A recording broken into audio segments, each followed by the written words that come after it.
Opening நல்லாத்தான் இருக்கு. Finishing சரியில்லையே! ஸ்லோவா இருக்கு. விஜய் அரசை விளாசிய அன்புமணி. திமுகவுக்கு மாற்றா தான் தமிழக வெற்றிக் கழகத்துக்கு மக்கள் வாய்ப்பு குடுத்திருக்காங்க. ஊழலுக்கு எதிரா ஆரம்பத்துல வேகமா இருந்த புதிய அரசு, இப்போ மெத்தனமாவும், மெதுவாவும் இருக்கு அப்படின்னும், ஊழல் பணத்த அரசு கஜானாவுல சேர்க்க தமிழக வெற்றிக்காக அரசு நடவடிக்கை எடுக்கணும் அப்படின்னு பாமக தலைவர் அன்புமணி ராமதாஸ் சொல்லியிருக்காரு. சென்னை தியாகராய நகர்ல இருக்கக்கூடிய தனியார் நட்சத்திர விடுதியில பாமக தலைவர் அன்புமணி ராமதாஸ், பாமக சார்புல 2026, 2027வது வருஷ நிழல் நிதி அறிக்கைய வெளியிட்டாரு. தொடர்ந்து 24வது முறையா பாமக சார்புல நிழல் நிதி அறிக்கை வெளியிடப்படுது. பாமக தலைவர் அன்புமணி ராமதாஸ் செய்தியாளர்கள் சந்திப்புல பேசுறப்போ, 2026, 27 நிதியாண்டுல தமிழ்நாட்டுல வருவாய் வரவுகள் 6,71,891 கோடி ரூபாயா இருக்கும் அப்படின்னும், கனிம வளங்கள சிறப்பான முறையில கையாள்றதன் மூலமா வரி அல்லாத வருவாயாக 2,17,945 கோடி ரூபாய் வருவாய் ஈட்ட முடியும் அப்படின்னும் சொன்னாரு. திமுக ஆட்சியில மணல் கொள்ளைய தடுத்திருந்தா 40,000 கோடி வருவாய் கிடைச்சிருக்கும். தமிழகத்துல மதுக்கடைகள நிரந்தரமா மூடணும் அப்படிங்கிறது தான் பாமகவோட நோக்கம். ஆனா இப்போ 100 மீட்டர்ல பார் வைக்கலாமா, 200 மீட்டர்ல பார் வைக்கலாமா அப்படின்னு பேசுறாங்க. ரெஸ்ட்ரோ பார் அமைக்கலாமா அப்படின்னு ஆலோசனை பண்றாங்க. மொத்தமா முடிச்சிட வேண்டியது தானே. தமிழகத்துல இருக்கக்கூடிய பீர் தொழிற்சாலைகள நிரந்தரமா மூடணும். கனிம வளத்துறை, நெடுஞ்சாலை, பொதுப்பணித்துறையில நடந்த ஊழல் மேல சட்டப்படி நடவடிக்கை எடுக்கணும். ஊழல் பணத்த அரசு கஜானாவுல சேர்க்கணும்.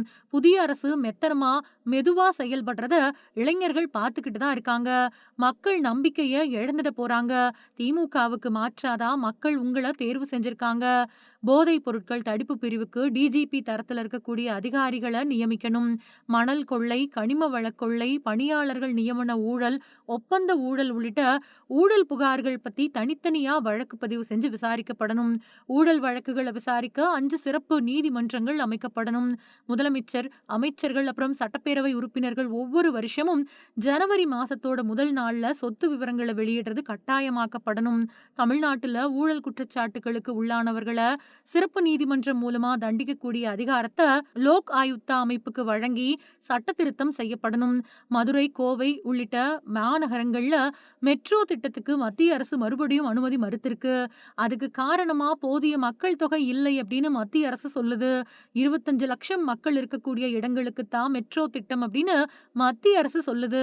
நகர்ல வசிக்கக்கூடிய மக்களை மட்டும் கணக்குல கொள்ளாம வந்து போகக்கூடிய மக்கள் தொகையையும் சேர்த்துக்கணும். மத்திய அரசுக்கு தொடர் அழுத்தம் கொடுத்து மெட்ரோ திட்டத்தை கொண்டு வர தமிழக அரசு முயற்சி செய்யணும். கல்விய மறுபடியும் மாநில பட்டியலுக்கு கொண்டு வரணும். ஒவ்வொரு மாநிலத்துக்கும் ஒவ்வொரு கட்டமைப்பு இருக்கு. ஒவ்வொரு மாநிலத்துக்கும் ஒவ்வொரு கல்விக் கொள்கை இருக்கு. இந்தியாவுல அனைத்து மாநிலங்களுக்கும் ஒரே கல்விக் கொள்கைய கொண்டு வர முடியாது. கல்விய மாநில பட்டியலுக்கு கொண்டு வந்தா நுழைவுத் தேர்வு மாதிரியான பிரச்சனை வராது.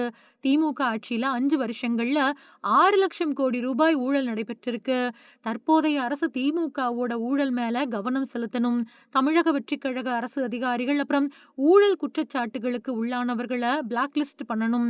ஊழல் பணத்த அரசு கஜானாவுல சேர்க்கணும். ஆரம்பத்துல தமிழக வெற்றிக் கழக அரசு வேகமா இருந்தாங்க.